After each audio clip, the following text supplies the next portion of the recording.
నవ్య, నాన్నని వచ్చానమ్మా. నీకు పుట్టినరోజు శుభాకాంక్షలు చెప్పడానికి.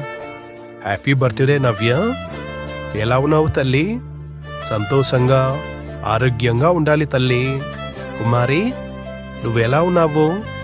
అందరినీ ఎంతో బాగా చూసుకుంటున్నావని నాకు తెలుసు. రత్న, హలో అమ్మా, ఎలా ఉన్నావు? మన ముద్దుల మనవరాళ్ళు సహస్ర, ఆశిని ఎలా ఉన్నారు? వాళ్ళ నవ్వులను నేను మిస్ అవుతున్నాను. యశ్వంత్, నానా ఎలా ఉన్నావు? నేను లేనప్పటికీ ఇంటిని ఎంతో బాధ్యతగా చూసుకుంటున్నావు. నాకు నిన్ను చూసి చాలా గర్వంగా ఉంది. అలాగే ముందుకు సాగు నానా. మీ అందరినీ నేను చాలా మిస్ అవుతున్నాను. మీరు ఎప్పుడు నా హృదయంలోనే ఉంటారు. సరే, ఇప్పటికి నేను వెళ్తున్నాను. బాయ్, మళ్ళీ కలుద్దాం.